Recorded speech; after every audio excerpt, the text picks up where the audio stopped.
With the recent uptick in translation controversies, and Crunchyroll announcing that they're looking into AI subtitling, I think it's a better time than ever to talk about the Japanese language in anime, and how dealing with translation kinda sucks. I don't feel that it totally ruins the viewing experience or anything, but it's something that gets strangely overlooked despite being a massive component of the medium for international audiences or really any audience that speaks. I mean, one of the most ancient and storied conflicts of man is the anime sub versus dub debate, and no matter which you prefer, there's no denying that each side has its pros and cons. This is not the case though if you just speak the language. What are you, stupid? This topic's been on my mind for a while because even in an ideal world with no AI translations and universally great localizers, inevitably, some things will still get lost in translation.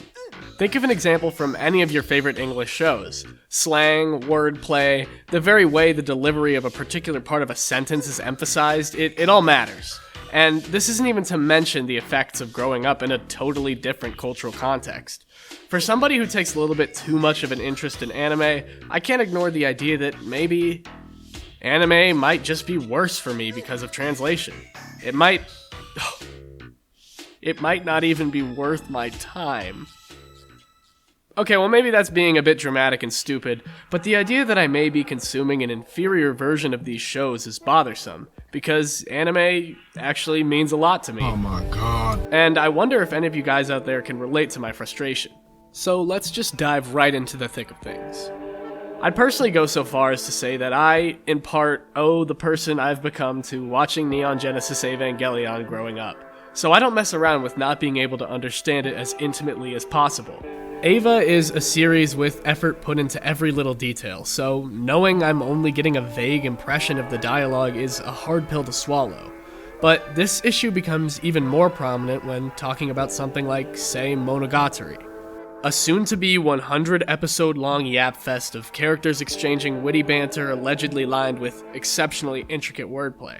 Now, some of it translates surprisingly well, I believe, so hats off to the translators/localizers on that one, but it's really difficult.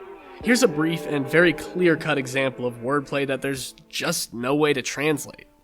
Just like the series author, Nisio Isin, Monogatari's most popular character, Shinobu Oshino's name is a palindrome in Japanese, meaning it's spelt both the same forwards and backwards when written out in kanji. However, the English translation is not palindromic, as the Japanese spelling is not phonetic. Also, in her super awesome vampire form, she's referred to as Kiss Shot, Accelera, Orion, Heart Under Blade, which is a direct reference to the characters which comprise the name Shinobu Oshino, as the Japanese character used to spell the beginning and end of her name is made up of the smaller character for blade written above the smaller character for heart. This wordplay is actually worked into her character writing and is reflected by her personality, so something is sort of missing from her character when translated. Combine this with culturally specific jokes and the fact that it was originally a light novel series and it's over. Light novels, being entirely written media, bother me more than anything else. The elegance with which skilled authors are able to manipulate the English language in very subtle ways is an enormous part of the appeal of written media. Simple as that. Sure, the actual story itself can be translated largely unscathed, and the concepts presented as well, but something very important is lost. At least I think so. And many of my favorite authors are light novelists, so I feel like I'm really missing out. Now, am I just looking way too deep into this and splitting hairs?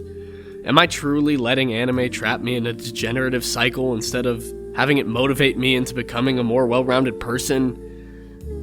Honestly, no. What the hell? You expect me to just sit there slack-jawed scratching my nuts every time Hanekawa starts rattling off some insane wordplay that the entire dialogue is centered around? No! I want to be sitting there, looking like the Jaw Titan, soaking in the peak. This stuff pissed me off so much that I started studying Japanese in my free time, and while that may sound corny to some, it's probably one of the most productive manifestations of an obsession with anime, and it's the reason I'm making this video. Learning Japanese is fun as hell, and I wholeheartedly recommend giving it a shot if you have the same frustrations that I do. Okay, now I am just coming off of like an 8-month hiatus from study, and I'm still a mega beginner, so take my opinion with a grain of salt. But Honestly, boku no nihongo wa hitoi desu. Boku wa zetsubo teki desu.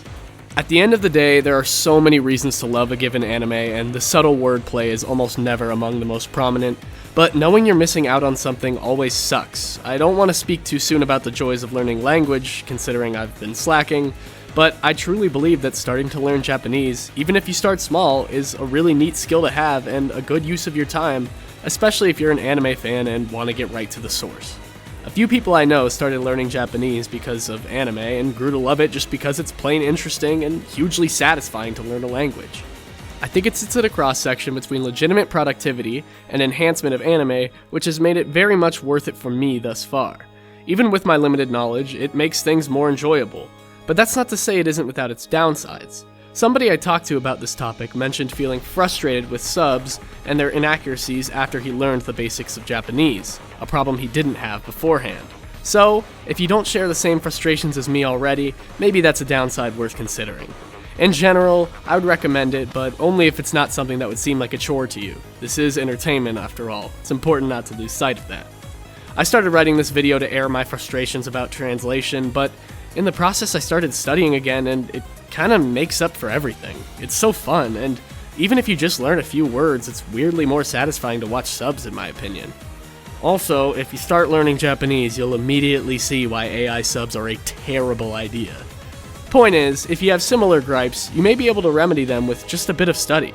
Just only do it if it's something you want to do, and don't let me ever catch you comparing your progress to others. As a final note, I would feel terrible not using this video as an opportunity to recommend one of my absolute favorite anime of all time, Garzy's Wing. The dub for this OVA is the single greatest piece of anime comedy I know of. I am thankful I speak English just so I can appreciate that. I see. Ow! Grandma, why did you make hot noodles on such a hot day? It's easier to digest. Too hot. I really mean it. B, Sumgoon, Karta, Artemis Locke, Hermit's Nook, and Shrey. Thank you guys so much for your support. And special shout out to Mr. P, Crunchy Bagels, and White. Like and subscribe, bros. Have a good day, bros.